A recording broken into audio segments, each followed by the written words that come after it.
ta présence jaillisse au travers de la télévision pour toucher et embraser les vies.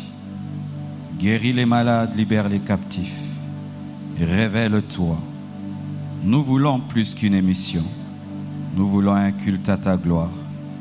Nous anéantissons tout ce qui est de l'ennemi. Et nous déclarons ta suprématie. Saint-Esprit, glorifie Jésus au milieu de nous.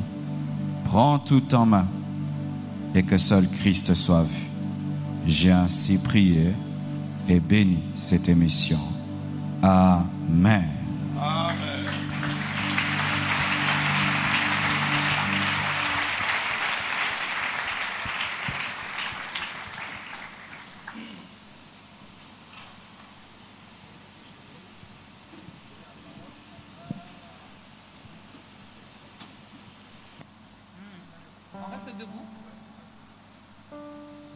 Alors, les applaudissements, j'espère que vous allez faire... Attendez.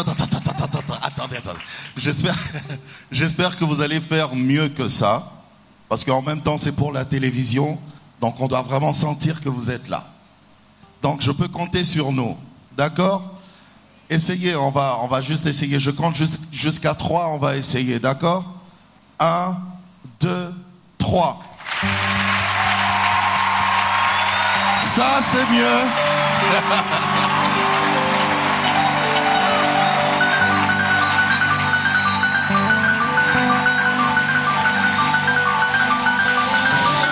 C'est bien.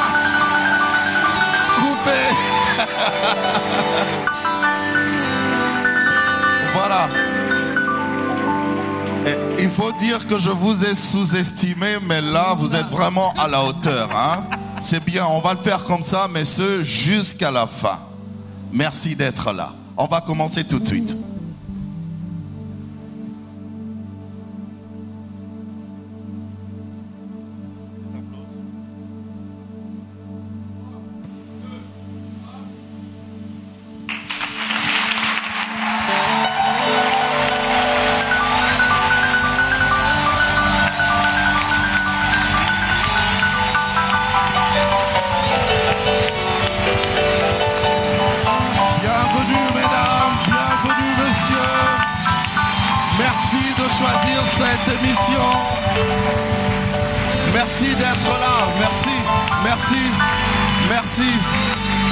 Merci.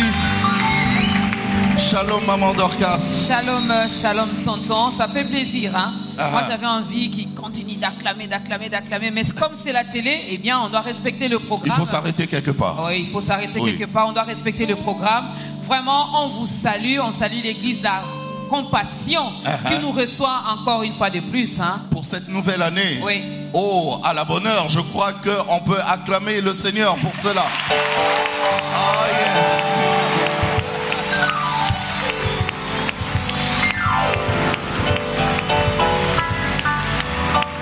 Eh bien, nouvelle année avec de nouvelles choses, un nouveau numéro. J'allais dire avec un nouvel invité. Non. On le connaît Lui, déjà. il n'est plus à présenter, donc il est vraiment de la maison. Et d'ailleurs, quand tu parles de la compassion, on sait déjà de qui il s'agit. Ouais. Voilà. Alors, trêve de bavardage. Qui dit la compassion, c'est pas tonton Jaco. Hein. Non. Voilà. Alors, trêve de bavardage. On va démarrer tout de suite, chers téléspectateurs, mesdames, messieurs. On va démarrer tout de suite avec la sœur. Avec la sœur Naomi. Avec la sœur Naomi. Eh bien, elle va chanter toute seule. Elle chante mais bien. si elle veut, je peux l'accompagner. Non, ça va. C'est bon. Toi, n'exagère pas. Okay. C'est une nouvelle année. N'en fais pas trop. On encourage la sœur Naomi et on peut s'asseoir.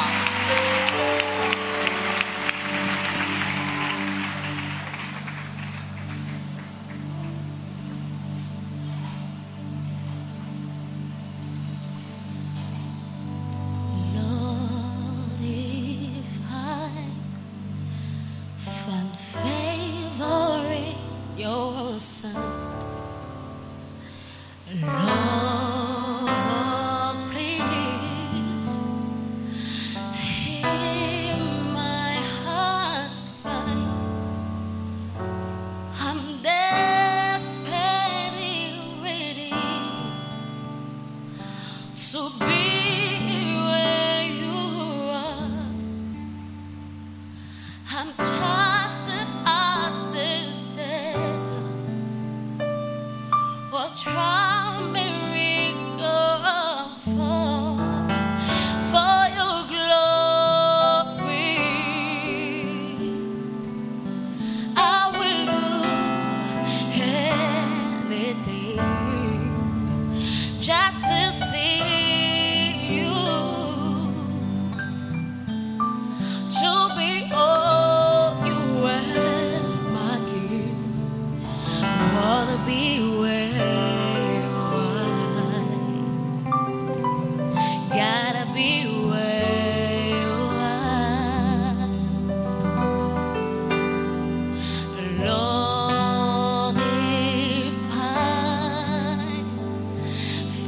favor in your Son.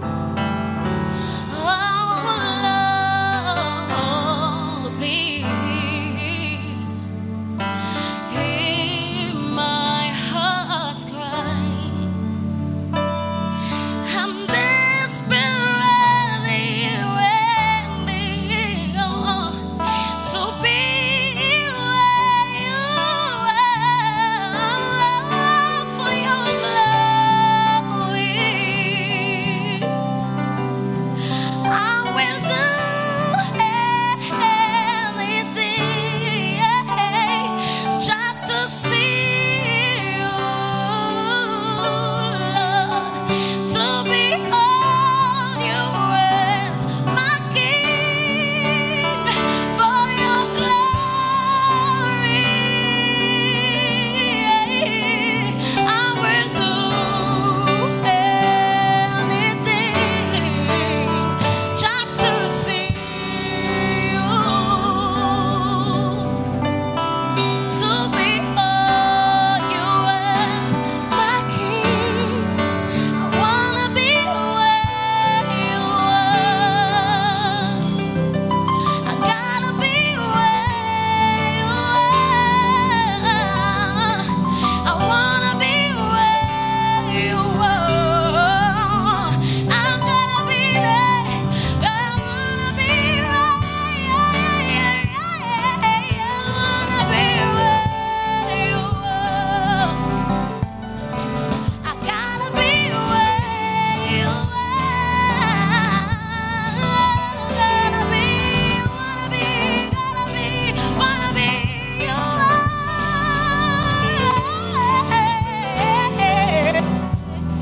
I wanna be where you are.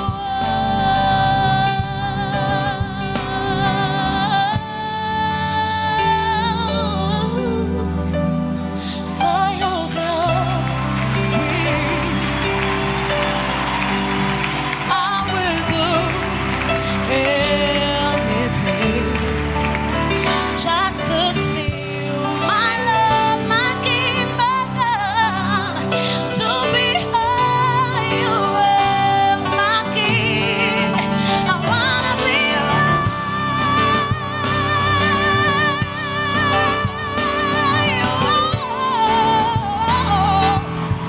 I gotta be there, yeah. I wanna be there, you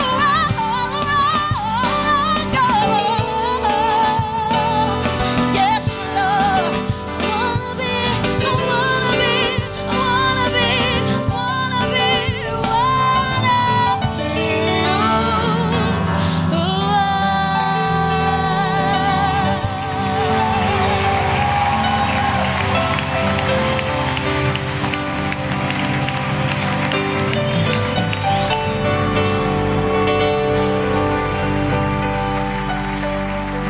La sœur Naomi, est-ce qu'on peut encore l'encourager mieux que ça? Bravo. Elle chante merveilleusement bien. Heureusement que tu n'avais pas accepté que je l'accompagne. J'ai toujours su, hein. Vraiment. Moi, je te protège. Sœur Naomi, que Dieu te bénisse. Si seulement je pouvais chanter comme En fait, toi. la question que j'allais te poser, c'était celle-ci. Donc, Non, après c'est pas ça... à moi que tu dois poser des questions, c'est au pasteur Marcelo, s'il te plaît. Non, c'était par rapport au chant. Bon, d'accord, ok. Ok. Alors, aujourd'hui, nous allons parler des principes du choix du conjoint. Les principes du choix du conjoint. Qui dit conjoint, on voit déjà, nous sommes déjà dans le mariage. Ou avant. Ou avant. Bon. Bonjour, Le pasteur. pasteur est mieux Bonjour. placé. Hein, pour Bonjour, nous pasteur expliquer. Marcelo. On vous présente même plus parce que ça, c'est, on va dire, c'est la énième fois qu'on vient chez vous ou chez nous. Merci d'être venu. Voilà. Ce thème, c'est un thème, en même temps, je vais dire, j'allais pas dire sensible, mais c'est un thème qui intéresse quand même tout le monde, même tous les téléspectateurs qui nous suivent. C'est vrai, il y a un grand problème concernant les choix des conjoints. Alors, les principes du choix des conjoints, enfin. J'ai été poussé par l'esprit de parler du choix du conjoint parce que le choix du conjoint dans la vie fait partie des principaux choix. Il y a d'abord le choix de donner sa vie à Jésus, le choix d'une carrière, le choix par rapport aussi à comment tu aimerais finir ta vie. Mais souvent, les gens négligent le choix de la personne avec laquelle ils vont vivre. Alors, lorsque Dieu m'a dit d'accepter de faire cette émission, Dieu m'a dit de parler de cela. Vous allez voir les gens prendre beaucoup de sérieux lorsqu'ils veulent même entrer dans une université. Tu demandes les syllabus, tu demandes même à connaître cette université engendre quel genre de personnes. Lorsque même tu veux acquérir une voiture, tu veux être sûr que le moteur va bien. Mais quand il s'agit du mariage, les gens, un lundi, rencontrent quelqu'un, samedi, l'épousent. Et après, maintenant, dans l'église, il y a beaucoup de divorces. Il y a beaucoup de couples malheureux dans les églises parce que les gens négligent le choix du conjoint. C'est pourquoi aujourd'hui, je vais parler sur base de Genèse 24, qui est l'une des plus grandes histoires du mariage dans la Bible, parce que tout un chapitre a été consacré au mariage de Rebecca et d'Isaac. Et c'est sur base de Genèse 24 que je vais parler pendant cette émission. Les choix du conjoint par rapport aux autres choix, on s'est dit, c'est plus facile. C'est plus facile du genre, je veux peut-être aller étudier à l'université. Il y a les gens qui ont côtoyé l'université avant moi, à qui je peux poser la question, qui peuvent me donner la vraie information. Mais par pour les rapport au conjoints, travail, mais par rapport au conjoint, je me dis... C'est compliqué. Déjà, c'est difficile de connaître la personne intérieurement. Si tu veux acheter une Mazda, tu vas consulter le concessionnaire Mazda. Et si tu veux épouser un homme, consulte Dieu qui l'a créé. C'est ça le problème. Le problème, c'est que nous voulons épouser les hommes sans contacter le Créateur des hommes qui les connaît corps, âme et esprit. C'est pourquoi les gens échouent dans le choix du conjoint. Tu n'es pas expert dans la matière, mais tu ne cherches pas l'expert. Abraham, malgré qu'il était le père de la foi, l'homme le plus spirituel du monde en ce temps-là, a pris le temps de prier Dieu et il a envoyé un serviteur mature qui a prié avant de choisir Rebecca. Mais aujourd'hui, les gens s'engagent sans prier, sans consulter le concessionnaire. C'est pourquoi ils épousent des voitures en panne qui ont des fuites et des prises d'air. Qu'est-ce que vous dites du coup de foudre aussi, ça existe, non? Un coup de foudre, c'est rencontrer une voiture en cours de route, tu l'aimes pour sa peinture. Mais pasteur, quel est le lien? Ici, on parle d'une personne, on parle de ce choix de conjoint. Pourquoi comparer le choix de la bonne à une voiture? Parce que le coup de foudre est instantané, mais l'amour est progressif. On aime quelqu'un progressivement, mais le coup de foudre, c'est instantané. Et des fois, on ne sait pas pourquoi on l'aime. Et le coup de foudre, comme il vient rapidement, il s'en va aussi très rapidement. Mais comme l'amour vient progressivement, il dure pour toute la vie. Mais vous êtes chrétiens, nous sommes chrétiens, nous sommes les enfants de Dieu. Alors, notre choix va se baser toujours, c'est vrai, on va consulter Dieu, le Créateur, mais notre choix va se baser... Qui peut-être, juste une parenthèse, qui peut-être peut ou ne pas te répondre directement. Ça peut prendre également beaucoup de temps. Aussi, voilà. Alors, est-ce que notre choix à nous, je parle de nous chrétiens, enfants de Dieu, doit se baser uniquement sur des personnes qui prient aussi, comme nous, ou on peut rencontrer aussi des personnes païennes? Dans le domaine du mariage spirituel, l'inceste est permis. On épouse que les membres de la famille. On se perd là, on n'a rien compris. L'Église est une famille. Oui. On n'épouse que les chrétiens. On n'épouse jamais les membres d'une autre famille, la famille de Satan. C'est pourquoi lorsque Abraham a voulu que son fils se marie, il a envoyé Éléazar dans sa famille. On ne se marie que dans la famille et dans la famille des chrétiens. Ce qui fait que le mariage entre chrétiens et païens n'est pas biblique. C'est pourquoi même dans l'Ancien Testament, Dieu interdisait à son peuple d'épouser les nations étrangères. Et ce n'est pas par caprice que Dieu le fait, parce que lorsque tu t'engages à un idolâtre, il fait de toi un idolâtre. Lorsque tu t'engages à un païen, il fait de toi un païen. Il y a une influence dans le mariage. C'est ça. Je peux également influencer l'autre. Oui, tu peux influencer l'autre si tu as la puissance du Saint-Esprit. Et le Saint-Esprit ne contredit jamais la parole qui t'a dit de ne pas l'épouser. Waouh. Je me rends compte qu'après ce programme, chers fidèles, chers membres, chers chrétiens, chers téléspectateurs, eh bien, vous allez réfléchir 2 fois. Et j'aime toujours dire que le mariage n'est pas un séminaire, n'est pas une croisade, ni une conférence pour gagner les âmes. Il faut les gagner d'abord et les épouser ensuite. Alors, moi je me réfère un tout petit peu à ce que vous avez dit. Vous avez dit que pour le choix, vous avez comparé à une voiture, pour les personnes d'un conjoint, il faut consulter Dieu. Alors, quand on consulte Dieu, est-ce qu'il faut attendre que Dieu nous montre en vision ou nous explique que voilà, c'est le bon choix ou Oui. Nulle part dans la Bible, il est écrit que pour se marier, il faut rêver. Il faut avoir un songe, une vision. Souvent, nous faisons de la vie des autres notre vie. Alors que des fois, à toi, Dieu peut parler par une conviction, l'autre par la paix, l'autre par l'observation et l'autre par une vision, une prophétie. Mais il ne faudrait pas dire que pour que je me marie, il faut que je voie un songe. Il peut se faire que toute ta vie, tu ne vas jamais rêver de cet homme et de cette femme, alors que c'est l'homme et la femme de ta vie. Donc il ne faut pas toujours des songes et des visions, mais les songes et les visions peuvent venir confirmer un amour qui vient de Dieu, où tu as peur. C'est comme Joseph, qui a voulu répudier sa femme Marie, mais il a eu un songe pour rester là. Donc l'amour était déjà là, mais l'ange est venu pour confirmer. Mais moi je décourage quiconque se marie par songe sans amour, car la base du mariage c'est l'amour. Dieu a aimé, il n'a pas songé, il a aimé, il a donné. Si tu songes sans aimer, ce n'est pas de Dieu. Sinon, tu seras dans un mariage spirituel par obéissance sans les émotions. Mais si Alors, oui. Déjà, je vais donner un exemple. Un frère qui passe d'abord son temps à observer une sœur. Voilà que l'amour naît petit à petit. Il a déjà des sentiments pour la personne. En ce moment-là, ne pensez-vous pas que même s'il faut retourner auprès de Dieu pour prier, nos sentiments ne peuvent pas influencer également, les songes, les rêves, les visions. Oui, c'est pourquoi il ne faut pas prier en disant « Seigneur, donne-moi » et tu touches ce que tu veux qu'on te donne. Tu vas, Seigneur, donne-moi Jean. Hein? Seigneur, Jean. Non. Si tu veux connaître la volonté de Dieu, il faut être prêt à recevoir un non et un oui.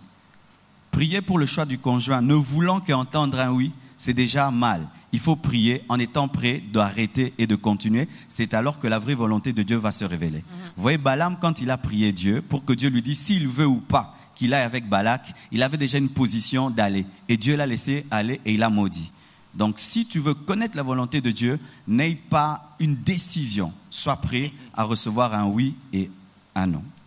Voilà. Non. Donc, ça peut arriver. Ça peut Non, arriver. également, c'est une réponse, mais nous, les chrétiens, de fois, on refuse que Dieu nous réponde négativement. Oui, en tout cas. Alors, on peut continuer, moment d'orcas, parce que on a vu la sœur Naomi, mais ici, je remarque qu'il y a tout le temps des surprises, pasteur, des innovations. Oui. On va le dire comme ça, parce que Nouvelle année, nouvelle chose. année. Alors, il y a aussi les enfants qui chantent, les enfants de l'écodip. Même les enfants chantent d'orcas. Mieux que moi. Oui. Alors, mesdames, messieurs, nous allons accueillir cette chorale de l'écodim sous vos applaudissements.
terrible. La chorale de l'Écodim, est-ce qu'on peut encourager les enfants? Tu as vu, hein? Tu as vu?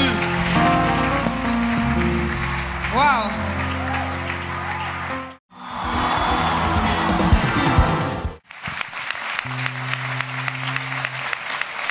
Voilà. Nous sommes de retour, maman Dorcas. De retour. Vraiment, ces enfants ici, ils sont terribles. Oui, il n'y a rien à dire, c'est 10 sur 10. Voilà. On peut même faire ta grandeur rien qu'avec l'écodyme de la compassion. C'est une idée. Du pourquoi début pas? à la fin. Pourquoi pas? C'est une idée, c'est une idée. On va le faire, on va le J'ai faire. toujours des idées, moi. Commence déjà à cogiter sur ça. Mais revenons sur les principes du choix du conjoint. Pasteur, on a parlé par rapport à la Mercedes, il faut voir les créateurs. Par rapport à l'homme, on doit retourner également vers son créateur pour lui demander également de nous apporter son aide. Mais est-ce que la prophétie également peut nous aider par rapport à un choix du conjoint? Oui, bon, on ne peut pas mettre de côté la prophétie parce que c'est un don spirituel, un don vocal qui révèle le plan de Dieu. Mais la prophétie n'est pas la base du mariage. C'est-à-dire que la prophétie doit trouver l'amour et ensuite confirmer cet amour. Mais je déconseille tout chrétien de s'engager par prophétie sans amour parce que le prophète ne viendra pas donner des bisous à cette femme-là et ne viendra pas la supporter lorsqu'elle aura un mauvais caractère. Il faut d'abord qu'il y ait de l'amour et que la prophétie vienne confirmer. Parce que dans le Nouveau Testament, le prophète ne dirige pas l'Église, mais vient confirmer ce que Dieu a déjà dit à l'Église, différemment de l'Ancien Testament. C'est pourquoi quiconque va dans une consultation prophétique pour trouver l'homme de sa vie n'est pas dans le Nouveau Testament, il est dans l'Ancienne Alliance, alors qu'il a déjà le Saint-Esprit qui peut le conduire. Alors lorsqu'il doute, Dieu peut parler à une autre personne pour confirmer ce qui est déjà dans le cœur. Mais si un prophète te dit que tel est l'homme de ta vie, mais tu ne l'aimes pas, ce n'est pas Dieu. C'est le diable qui veut t'amener au divorce. Mais bon, je suis frère. Là, je suis maman Dorcas, mais dans cette question, je deviens un papa Dorcas. Alors, je veux, comme disent le monde, draguer, faire des avances à cette sœur. Mais puisque je n'ai pas le courage, je peux toutefois me cacher un peu derrière la parole, disant que Dieu m'a dit... Tu lui récites même les cantiques des cantiques. Beaucoup de frères ont du mal à aborder les femmes. C'est pourquoi ils se cachent derrière des prophéties. J'ai vu. Moi, je trouve là, ce sont des attentats spirituels. Des olmens spirituels. Tu es la femme de ma vie. Il faut lui parler, je t'aime. Si tu ne sais pas trop dire, tu dis je t'aime et ça suffira. L'Esprit de Dieu va accompagner cela. Mais il ne faut pas utiliser Dieu m'a dit pour épouser une femme. C'est être lâche. Même si Dieu vous a réellement dit. S'il vous a dit, vous gardez. Le Dieu m'a dit c'est pour vous, mais quand vous lui parlez, vous dites je t'aime. Alors. Mais moi j'ai une question, tonton, excuse-moi. Là c'était par rapport aux frères et par rapport aux sœurs. Une sœur qui voit un frère, il dit bon moi je me vois vraiment ma vie à côté de ses frères, mais le frère ne la regarde même pas. Peut-elle commencer à faire des avances à ses frères? En Europe, tu peux parce que la culture s'y prête. Mais en Afrique, le frère va te trouver moins sérieux. Mais faites se mettre gentille, souriante, être autour et prier que Dieu lui parle qu'il parle. Ah. Les sœurs, vous avez compris, hein? Là, nous parlons du mariage, mais il y a aussi les fiançailles. À quel moment on peut parler des fiançailles? Ah oui, ça vraiment, c'est une bonne question. Parce que dans l'église, très souvent, c'est toujours, c'est ma fiancée. Je vous présente mon fiancé. C'est mon fiancé. En soi, tout fiancé n'est pas fiancé. Ah. Le fiancé est fiancé lorsqu'il est reconnu dans la famille. Tant qu'il n'est pas reconnu dans la famille, c'est un observé. Je l'observe.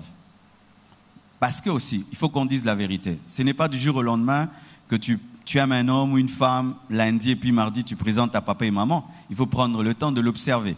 Mais souvent, à l'église, nous n'avons pas le nom à donner à cette période-là. C'est pourquoi les chrétiens appellent ça fiançailles. Mais ce ne sont pas les fiançailles. C'est un temps d'observation, un temps où c'est quelqu'un que j'observe, que j'aime bien, et je prie. Et si je suis confirmé, je vais parler au pasteur, je vais parler à ma famille. Et c'est quand les deux familles sont d'accord qu'il y a fiançailles. Lorsqu'ils ont déjà aperçu la dot ou... Non, pas la dot. Lorsqu'ils sont d'accord que tu puisses fréquenter leur fille et te reconnaissent comme son fiancé, là c'est bon. Et parce que dans d'autres cultures, il n'y a pas de dot. Pendant cette période d'observation, pasteur, je peux me permettre d'aller chez les frères faire des petits travaux ménagers? Non. Déjà nettoyer parce ses que habits, laver ses Faire la habits. vaisselle, préparer pour faire la lui. vaisselle, préparer Non, pour il ne faut aider pas sa le faire. maman. Il faut pas trop s'impliquer dans les fiançailles parce que ce n'est pas encore le mariage. Et je vois certains, ils payent les études, ils donnent des cadeaux de $2000, ils achètent des voitures. Là, il y aura des dettes morales. Dans les fiançailles, il faut donner des cadeaux symboliques, des choses vraiment symboliques. Comme ça, Tabo Boyani, il n'y a pas trop de gâchis. Après, pasteur, Attends. chacun a sa notion de symbolique. Hein. Ah oui, Peut-être hein. que symbolique, pour moi, c'est une belle Jeep. Hein. L'argent m'embête. Ben, C'est alors, symbolique. la personne qui reçoit, si elle ne considère pas cela comme symbolique, il faut refuser, parce qu'il peut se faire qu'après des temps, vous vous rendez compte que ce n'est pas la bonne personne, mais à cause de la dette morale, vous continuez malgré vous et vous mariez par compassion. Je suis pasteur de l'église Compassion, mais j'interdis à quiconque de se marier par compassion, Par parce que vous pitié. n'êtes pas la Croix-Rouge. Alors, puisque vous avez parlé des cadeaux, j'ai vu les frères, ceux-là qui n'aiment pas offrir des cadeaux du genre symbolique, ceux qui ont les mains, maboko Makasi. makasi, comme on dit, eux, ils se retrouvent, ils se disent, au moins les pasteurs, nous, on est Il l'a épargnés, dit. et ils ne vont pas donner. Il n'y Non, aura mais, pas des petits il a cadeaux dit symbolique. Pourquoi demander trop à un homme si tu n'es pas sûr qu'il sera l'homme de ta vie? Moi, je trouve que c'est de l'escroquerie. Waouh! Voilà, j'ai vu, il y a les sœurs qui applaudissent malgré elles. Hein. Donc, vous êtes d'accord que vous escroquez souvent les frères? Et Mais alors? tu l'observes. Observe aussi son argent. Pourquoi tu l'observes mais pas son argent? Tu dis, je t'observe, mais tu prends $1000, $2000, $3000. Dans le domaine de l'argent, tu n'es pas observatrice. Mais en ce qui concerne le mariage, tu observes. Je trouve que là, c'est souffler le chaud et le froid, et ce n'est pas être sérieux. Mais ça arrive aussi que les sœurs également supportent Pareil certains aussi, frères. ma sœur, arrêtez de doter les hommes qui vont vous épouser, parce qu'aujourd'hui, les femmes dotent les hommes. Ils te donnent l'argent de la dot pour l'épouser. Il ne va pas te respecter, surtout en Afrique. Arrêtez de faire trop de cadeaux à un homme. Il risque de croire que tu achètes son amour. Non, Pasteur, l'aspect aides ton homme. âge également, peut-être qu'elle le fait parce que sur leur avenue, elle est restée vraiment la seule sœur qui prie beaucoup, qui sert Dieu à l'église, mais voilà que celles qui sont moins âgées qu'elle se sont mariées. Alors, c'est le seul fiancé qu'elle a trouvé. Le mieux à faire, c'est de les garder, de les soigner, de les C'est préserver. de l'acheter. Non, de Tout l'aider, amour acheté. de l'aider à terminer De ses l'aider à études. terminer les études et puis Tout, venir... tout amour acheté sera racheté Ah. par quelqu'un d'autre qui aura plus. Car si tu as donné de l'argent pour l'avoir, une autre femme peut donner plus pour le racheter. Il faut garder confiance en Dieu et Dieu donnera l'homme qui va vous aimer. Les principes du choix du conjoint. Il y a également la part de la famille. J'ai lu un ouvrage du pasteur, je me permets de les citer, le pasteur Désir Kitoko, qui a écrit sur les hommes et les femmes à ne pas épouser. Et là-dedans, il a parlé également de la famille. La famille peut également influencer le choix. Oui, lorsque nous lisons Genèse 24, nous voyons que c'est un père qui a décidé que son fils n'épouse pas n'importe qui et c'est lui qui a pourvu à la dot et à tout. On n'épouse pas des anges, on épouse des humains qui proviennent des familles. Et c'est la famille qui donne la culture et l'éducation. Donc les familles, ça compte. Tu ne peux pas épouser une femme avec l'opposition de ta famille, ni un mari avec l'opposition de ta famille. Surtout en Afrique, parce que tu vas donner la dot à qui? Nous, à l'église, on ne prend pas la dot. C'est ton père qui doit prendre la dot. Et si ton père n'aime pas cet homme ou ta mère, tout ça, alors voici. Si c'est le plan de Dieu, Dieu finit toujours par convaincre les familles. Mais si jusqu'au bout, vous fixez le mariage le 15, jusqu'au bout, ils ne sont pas d'accord, il faut arrêter. C'est un signe de Dieu qui ne veut pas. Peut-être au départ, vous n'allez pas comprendre, mais avec le temps, vous comprendrez que dans le nom des parents, c'est caché le nom de Dieu. Ok. Donc, ils ne peuvent pas se tromper. Il ne faut non? pas faire des mariages de têtus. On peut acclamer pour ça. On va continuer en même temps. Nous avons le frère Péniel qui est avec nous aujourd'hui et tous ses amis. Et il va nous chanter un cantique. Il ne va pas en faire deux comme les enfants. Les enfants, c'était juste un cadeau. Hein? Oui. Oui, parce que c'est des enfants quand même. Mesdames, messieurs, on accueille le frère Péniel.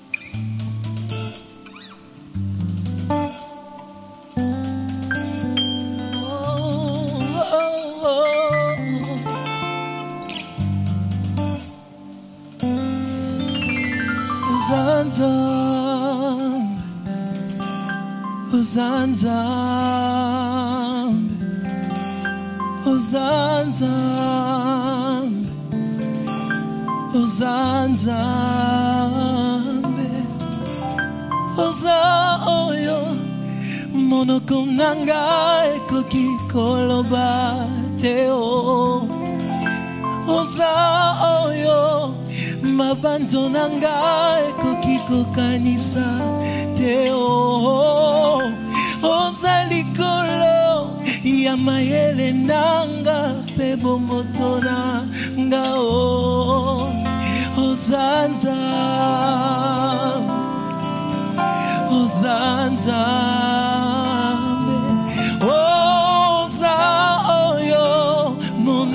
Nanga ekoki koloba te o Oza oyo mabanzo nanga ekoki kokanisa te o Oza likolo ya maele nanga pe bomoto nanga Papa Oza oyo nanga ekoki koloba Oza oyo kanisa te Oza likolo ay ay ay Oza nani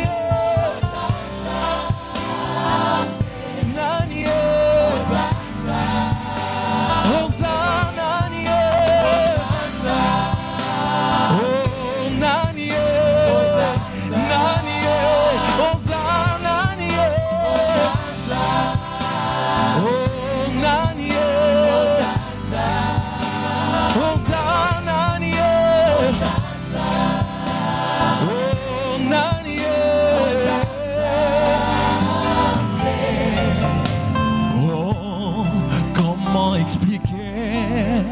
C'est si grand Dieu que l'univers ne peut contenir. Oh, comment expliquer? C'est si grand Dieu oh, qui n'a ni père ni mère, qui a tout créé. Oh, qui n'a ni père ni mère, qui a tout créé. Tu es détué pour l'éternité. Monocomigne, meko kikoli. Oyo sali,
Isa Teo Ozali Kolo Yama Elenanga Ozalani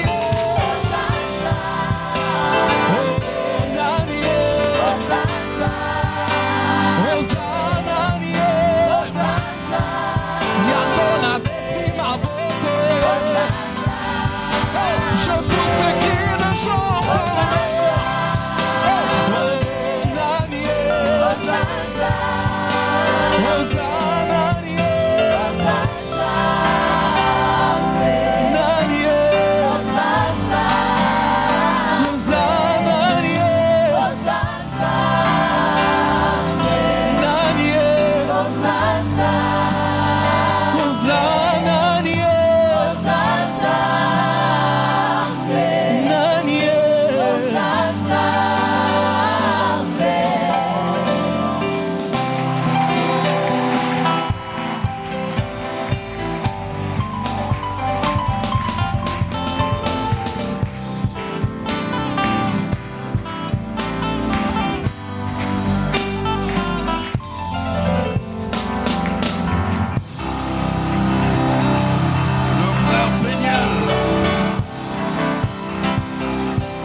Voilà, le frère Péniel, Oza Nzambe, nous les confirmons encore aujourd'hui dans ce programme qu'il est Dieu. Et nous sommes là pour parler également de sa part, pour parler de sa grandeur, pour confirmer vraiment Kaza Nzambe. Alors, pasteur, moi j'aimerais bien poser cette question. C'est vrai que ce n'est pas dans le conducteur, mais c'est une question qui est venue comme ça. C'est vrai, le choix du conjoint par rapport à nous, enfants de Dieu, par rapport à nous, chrétiens, mais dans cette émission, il y a aussi des païens qui nous suivent et ils aimeraient bien connaître comment faire par rapport à ce choix du conjoint. Là, vraiment, je crois que je n'ai jamais dit ça. Un animal ne doit pas choisir. Il choisira un autre animal comme lui. Et s'il choisit un humain, il va dévorer l'humain. C'est pourquoi un célibataire inconverti, je lui déconseille de penser au mariage parce qu'il va mal choisir. Il va soit choisir un païen comme lui. Donc un homme animal, ce sera deux animaux qui vont se déchirer. Et certains païens, je vois, ils apprécient les sœurs en Christ ou les frères en Christ disant « je vais me marier là-bas ». Tu vas détruire la vie de ce frère en Christ, de cette sœur en Christ, parce que ce sera le mariage d'un serpent et d'un humain. Abraham a choisi pour son fils, la Bible dit, il était très avancé en âge et il a pris Éléazar qui était aussi le plus vieux de ses serviteurs. Cela symbolise la maturité spirituelle. Il ne faut jamais s'engager dans le mariage sans maturité. Je donne un exemple. Un enfant, vous mettez devant lui un billet de $1, mettons 10 billets de $1, face à un billet de $100, il va choisir quoi? 10 billets de $1. Les choix qui sont faits sans Dieu sont des choix des enfants ou des choix des animaux. Quiconque n'a pas Christ, il faut d'abord donner ta vie à Jésus, parce que c'est en donnant ta vie à Jésus que la vie commence, parce qu'avant tu existais. Alors imaginez qu'un homme inexistant cherche à faire un choix. Avec qui? Ce qui fait que beaucoup de personnes qui se sont mariées, étant païennes, regrettent les choix. Parce qu'ils se rendent compte que j'ai mal choisi. J'ai choisi seulement sur base de la beauté, sur base des problèmes que j'avais. Il m'a dit oui, il m'avait dragué trop bien. Mais quand on connaît Dieu, c'est alors qu'on a la maturité et l'intelligence de Dieu pour dire c'est telle personne qui convient pour ma destinée. Je déconseille aux païens de se marier. Il faut vous convertir. Ensuite, il faut choisir. Et d'ailleurs, je déconseille même aux bébés spirituels de se marier. Parce qu'un bébé ne se marie pas, il doit téter. Il doit boire le lait jusqu'à grandir et choisir. Même si tu as 50 ans, tu viens de te convertir aujourd'hui, tu es célibataire, il ne faut pas penser à te marier. Tu dois penser à grandir, ensuite tu choisiras. Sinon, tu feras le choix d'un bébé spirituel. Et chaque fois qu'on mûrit, c'est alors qu'on fait les bons choix. C'est pourquoi je déconseille à quelqu'un, à peine tu viens à l'église, tu cherches une femme. Un bébé cherche à se marier, cherche le lait, grandis et un jour tu trouveras. Parce que moi j'avais également une question par rapport à ça. Lorsque vous avez parlé des païens, de l'animal qui va épouser seulement un autre animal, mais on a constaté également, j'espère que l'Assemblée sera d'accord avec moi, que même la plupart des mariages des chrétiens ne réussissent plus depuis un certain temps. On a vu même certains hommes de Dieu se séparer. Ils s'étaient mariés tout en étant dans l'église, tout en étant chrétiens. C'est dû à quoi? Les mariages des hommes de Dieu échouent parce qu'ils se marient dans la permanence.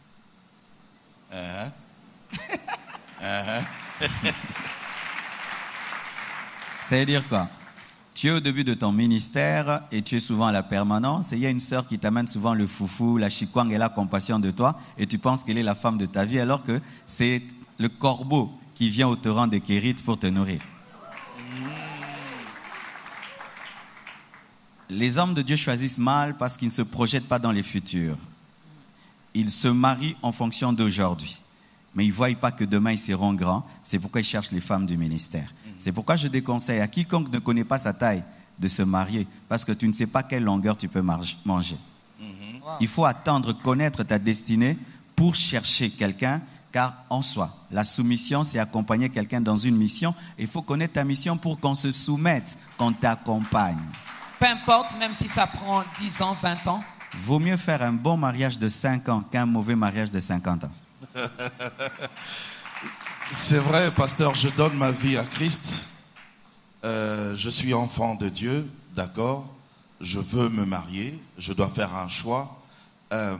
C'est vrai, Dieu peut me révéler, il peut me montrer aussi via le Saint-Esprit, d'accord. Mais est-ce que moi-même, je ne peux pas aussi avoir mes critères à moi de mon conjoint, de celui, celle qui devra m'accompagner toute la vie? La Bible dit, fais de l'Éternel tes délices, il te donnera ce que ton cœur désire. Lorsque quelqu'un grandit dans les choses de Dieu, ses désirs deviennent des désirs divins. Je déconseille à quelqu'un qui a grandi spirituellement et qui a des goûts précis de ne pas se marier à ce goût-là. Ce serait une grande erreur. Si tu aimes des femmes noires, épouse une femme noire. Tu aimes une femme claire, épouse une femme claire. Quand tu as grandi dans les choses de Dieu, tu sais que moi j'aime ça. Épouse seulement comme ça. Pourquoi? Dans le domaine du mariage, il y a l'esprit, il y a l'âme, il y a aussi le corps. L'esprit ne fait pas des bébés. C'est le corps. Et le corps a des goûts pour être attiré. Sinon, tu peux aimer une femme ou un homme en esprit, mais physiquement, il ne t'attire pas. Vous allez beaucoup prier et faire un groupe de prière. Mais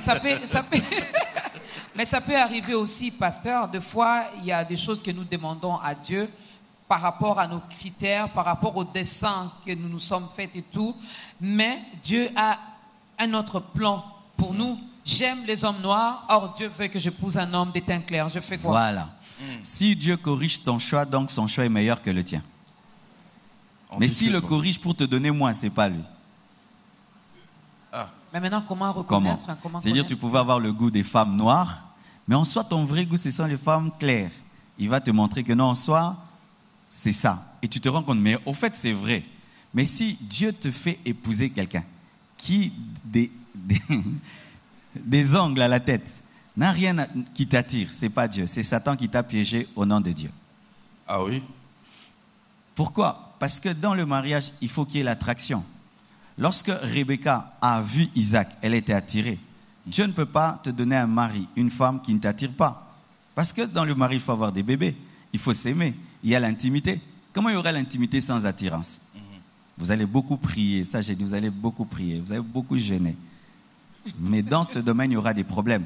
Et d'ailleurs, quand on dit qu'il y a beaucoup de problèmes dans les couples, aujourd'hui des chrétiens, c'est le domaine intime de l'intimité.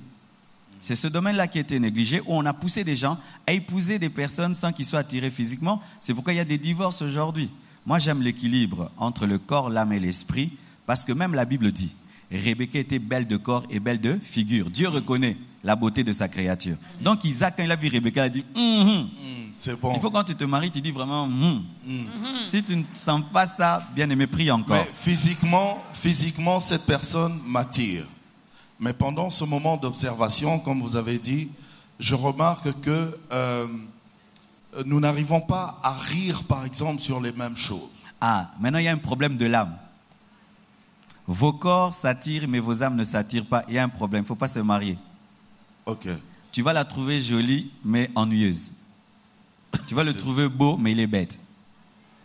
Mais est-ce qu'il n'y a pas moyen de l'influencer un peu? Oui, il y a des personnes qu'on transforme, mais il y a des personnes qui restent telles quelles. C'est pourquoi il faut des longues fiançailles. Pas très longues, mais suffisamment des fiançailles pour que tu sois sûr si tu peux le transformer ou pas. Et si tu trouves vraiment qu'il est courbé à vie, il faut laisser tomber. L'estimation sur le temps, la durée de La Bible ne donne pas une estimation, mais avec l'expérience pastorale, 1 année, c'est bon.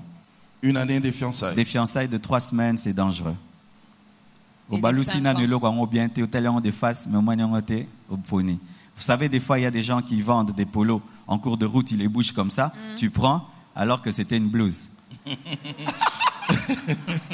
Mais il y en a également qui ont fait 5 ans de fiançailles, 7 ans, voire même Non, là, c'est 9 mauvais. ans.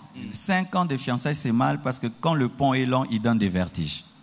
Et vous risquez de vous comporter comme des mariés dans les fiançailles. Et souvent, vous allez voir, il n'y a plus de feeling, il n'y a plus d'attirance parce que vous êtes fatigués l'un de l'autre. Il ne faut pas des fiançailles trop courtes, trop courtes. Hein? Fiançailles, une fiançaille.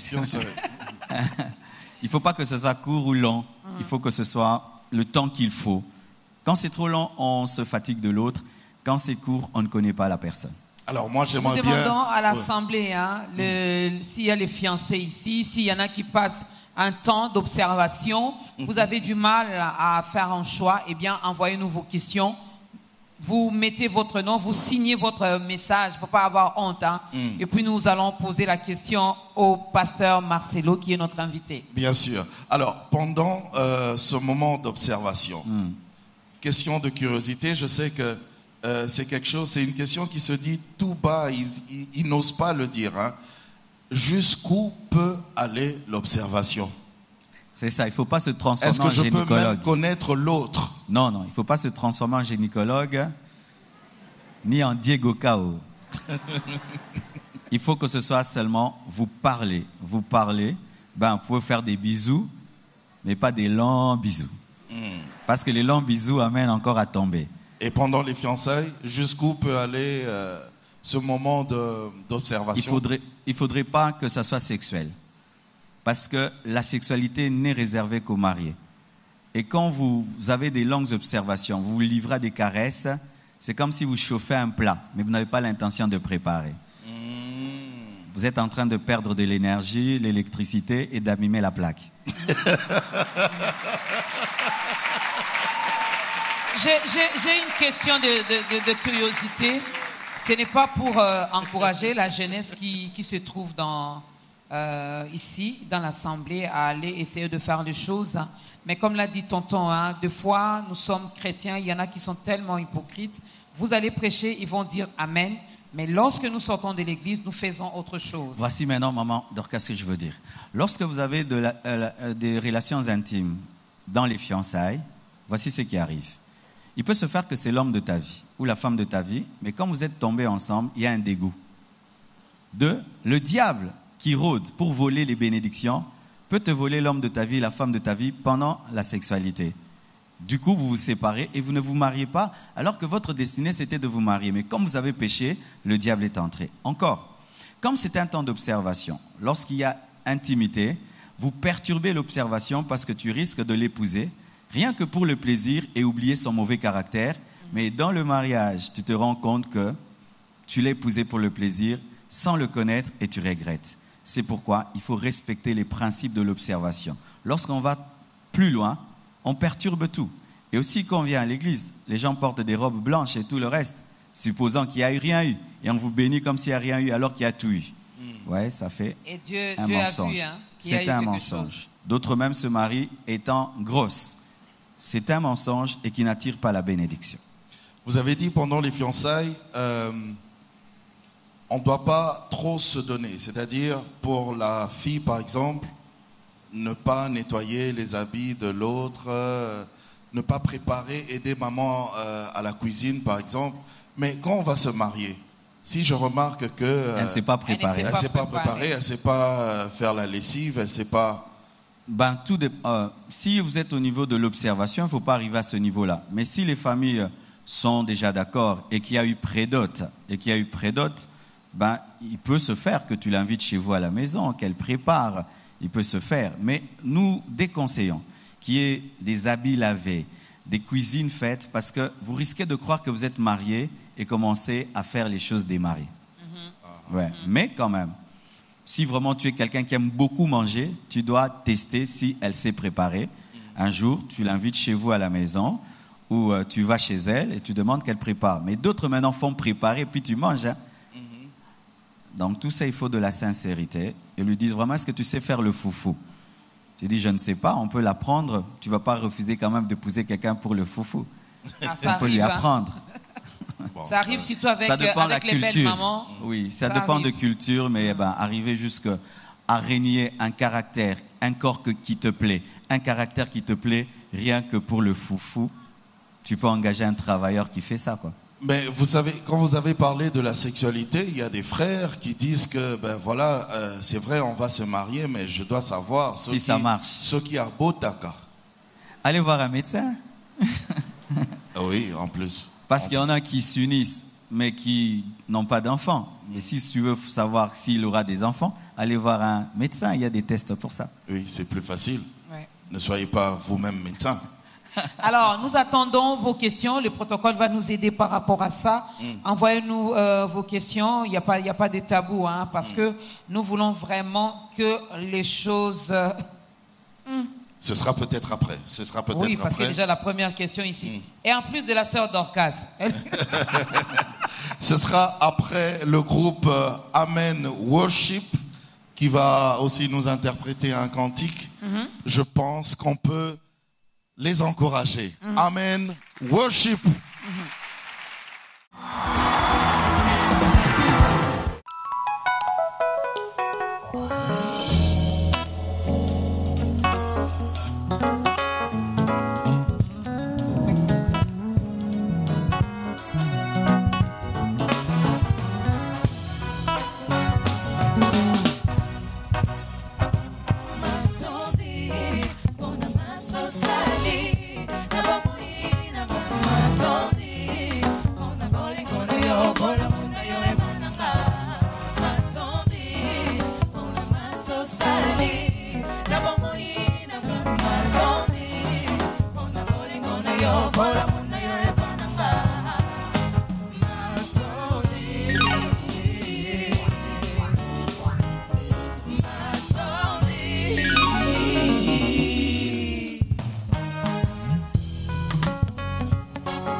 Amen. Worship.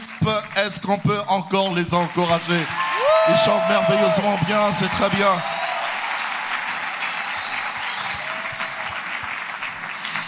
Alors, il y a tellement de questions, mais il y a oui. certaines questions que nous avions déjà posées au pasteur et le pasteur a déjà répondu à ça. On va Mais nous peut-être allons juste quand même les lire. oui, On oui. va quand même les lire, mais le pasteur a déjà répondu à toutes ces questions. Il y a la question de la sœur Dorcas. Est-ce qu'un païen divorcé a le droit de se remarier après avoir reçu le Seigneur Jésus-Christ dans sa vie, pasteur Marcelo? Ben, si quelqu'un est en Christ, c'est une nouvelle créature. Toutes les choses anciennes sont passées. Toutes choses sont devenues nouvelles. Ainsi, lorsqu'il vient à Christ, il recommence tout à zéro. C'est cela. Alors, est-ce que, bon, lui n'a pas signé son message, sa question. Est-ce qu'un chrétien peut-il s'engager avec un païen? Le pasteur Marcelo avait déjà répondu à cette question. Non. Non, Voilà. c'est non. Non 3 fois. Non. Donc, n'osez même pas. Sur base de quoi faudrait-il faire un choix de conjoint? Premièrement, sur base de la spiritualité. Deuxièmement, sur base du caractère, c'est-à-dire la compatibilité de vos tempéraments. Et aussi sur base du corps, parce qu'il n'y a pas de mariage sans le corps. Et surtout, il faut prier Dieu et avoir la paix de Dieu, la conviction qu'il est d'accord. S'il vous plaît, pasteur, comment peut-on savoir l'homme de sa vie? C'est de la part d'Élisée Sélémété. Ben, pour connaître l'homme de sa vie ou la femme de sa vie, il faut prier le Dieu qui a créé l'homme de ta vie et qui t'a créé, parce que c'est lui qui connaît ce qu'il te faut. Mais il faut aussi se connaître soi-même. Vous voyez, quand je chausse du 40, je sais qu'il me faut une paire de chaussures 40. Beaucoup de gens n'arrivent pas à trouver l'homme de leur vie et la femme de leur vie parce qu'ils ne se connaissent pas. Oui, parce qu'on est dans le tâtonnement. Hein. Oui, vous voyez quelqu'un qui va dans une boutique et ne sait pas s'il chausse du 40. Il va perdre beaucoup de temps. Et s'il ne connaît pas s'il veut une chaussure noire ou marron, il va encore perdre du temps. Des fois, nous ne nous marions pas bien parce qu'on s'ignore soi-même. Il faut avoir des Il faut se précisions, connaître, hein, il faut s'y déjà. connaître. Le frère Stéphane Makisati demande, l'observation peut prendre combien de temps? Ben, comme j'ai dit, la Bible ne nous donne pas un temps, mais il ne faut pas que ce soit trop long ou trop court. Pas trop long, pas trop court non plus. Pasteur, ma question est la suivante. Si un homme observe une femme pendant un long moment et qu'ils arrivent à se marier, enfin, il n'est pas satisfait sur les lits conjugales, comment se prendre? Il reste là. Il reste là, il prie que Dieu guérisse l'autre. Ils vont chercher des conseillers conjugaux, leurs parrains, les hommes de Dieu, mais il reste là. Ça peut durer des années, pasteur. Il reste là. Vous restez là. Il reste là jusqu'à ce que Jésus revienne, jusqu'à la mort. Ça rend nerveux, hein? Mais c'est sa faute, il fallait qu'il prenne le temps de prier. Aïe. Vraiment, il faut rester là et ne pas tromper cette personne. Parce que d'autres disent, je ne suis pas satisfait, c'est pourquoi je suis sorti. Celui qui vole parce qu'il a faim, c'est un voleur. Oui, oui, Et voler, c'est pas bien. Et celui qui commet l'adultère parce qu'il n'est pas satisfait, c'est un adultère. oui, oui. C'est ça. Pasteur, vous avez énuméré tout à l'heure que le choix du conjoint se base sur ces 3 aspects, corps, âme et esprit. Un penseur chrétien a dit, je cite, « L'aspect physique attire et l'aspect intérieur retient ». Qu'en pensez-vous? C'est les frères Glody Lomba. C'est vrai parce que avant qu'une personne parle, que tu connaisses son caractère, c'est le physique qui t'attire. Mais après, quand tu parles avec la personne, tu l'observes, c'est l'intérieur qui te retient. C'est vrai. Le frère Josaphat Wembo demande, lui a posé 2 questions. À quel âge l'homme ou la femme peut s'engager dans le mariage? Ben, il faut être majeur. Il faut être majeur physiquement, socialement et spirituellement. Si la loi ne te permet pas encore de te marier et que tu n'es pas déclaré majeur, tu ne peux pas te marier parce qu'il y a aussi le mariage civil. Et si spirituellement tu es encore immature, il ne faut pas te marier. Et si socialement aussi tu n'es pas mature, c'est-à-dire quelqu'un, il n'a pas de boulot, il ne travaille pas, il habite chez papa et maman, il n'a même pas $10 à la fin du mois, ne vous mariez pas. Ne vous mariez pas, vous Mais allez il a souffrir. déjà l'âge de se marier, non? Tu peux avoir l'âge physique, mais pas avoir l'âge de la poche. La poche aussi doit avoir l'âge. Donc, La capacité je de crois que payer une c'était même sa maison, deuxième de question. prendre soin d'une femme, de prendre soin des enfants. Il faut que la poche aussi soit âgée. Faut que la- Si la famille de l'un ou l'autre est pauvre, mais nous nous aimons, pourrions-nous s'engager dans le mariage et espérer en Dieu? Ouais, les pauvres aussi se marient, mais il faut avoir le minimum. Il faut avoir le minimum. Mais dans le domaine du social, lorsqu'il y a le mariage entre un très riche et un très pauvre, c'est facile lorsque c'est l'homme qui est très riche et la femme est très pauvre. Mais dans le sens inverse, il y a beaucoup de couacs, à moins de trouver une famille riche qui est brisée et qui n'est pas orgueilleuse socialement. Pendant les temps d'observation, vous réalisez que l'homme a l'intention de se marier dans 5 ans et que vous avez l'intention de vous marier dans 3 ans. Est-ce un signe que ce n'est pas l'homme de votre vie, la sœur Naomi? Pourquoi il veut 5 ans? Lorsqu'on aime quelqu'un, on est pressé de l'épouser, à moins que les conditions ne soient pas encore réunies. Mais comme je ne sais pas bien creuser la question, j'ai du mal à répondre. Mais il faudrait que vous soyez harmonisé votre temps. Il ne faut pas que l'un veuille 5 ans, l'autre 3 ans. Il faudrait que ce soit harmonisé parce que vous devez vous mettre d'accord pour marcher ensemble. Bonsoir, maman Dorcas. Est-ce que c'est à maman Dorcas qu'on pose la question? C'est au pasteur. C'est au pasteur Marcelo. Bonsoir, maman Dorcas. Je me suis engagée avec un frère qui prie aussi. Malgré sa craintivité, il y a des choses qu'il me demande de faire qui sont en dehors de la volonté de Dieu. Alors, je peux continuer ou bien abandonner, mais le cœur est vraiment convaincu qu'il aime, qu'elle aime. Aidez-moi s'il vous plaît, la sœur Laetitia. C'est un frère de la compassion? Il est où? Frère, vous vous cachez où? Pourquoi vous demandez des choses à la sœur? Si vous aimez le pondu, mais qu'il est avarié, est-ce que vous allez le manger pour autant? Non. Quand quelqu'un est un faux chrétien, ce n'est pas un chrétien. Il n'y a pas de faux chrétiens, il n'y a que des vrais chrétiens. Ce n'est pas un chrétien, il ne faut pas l'épouser. Il est de la C'est un chrétien compassion. périmé. Bon, déjà, la sœur Laetitia elle-même ne veut pas se le montrer, donc arrête Non, de poser faut la pas. question. Si tu es fiancé à un chrétien, mais qui dans les fiançailles te pousse au péché, te réclame le péché, c'est un faux chrétien. Il faut rompre pour raison de sanctification. C'est un faux chrétien, c'est une nourriture avariée qu'il ne faut pas manger. Qui va te donner de Sœur la diarrhée. Laetitia, Ouais, ouais. ne mangez pas Et et la nous gastrite. espérons vraiment, nous croyons vraiment que vous n'avez pas encore mangé. Hein. Donc, Parce que quelqu'un qui se révèle déjà comme un pécheur dans les fiançailles le sera dans le mariage. Il montre déjà ses couleurs. je suis dans une relation amoureuse. L'homme avec qui je suis est un chrétien, mais nous nous sommes aimés tout en étant païens. Après, nous nous sommes convertis en marchant dans la crainte de Dieu. Nous nous attirons, nous nous aimons, pasteur. Mais nous ne savons pas si nous sommes dans la volonté de Dieu ou pas. Devons-nous continuer ou arrêter? La sœur Louise. Dieu ne fait pas de modification des anciens plans. Il détruit totalement pour reconstruire ce qui est à lui.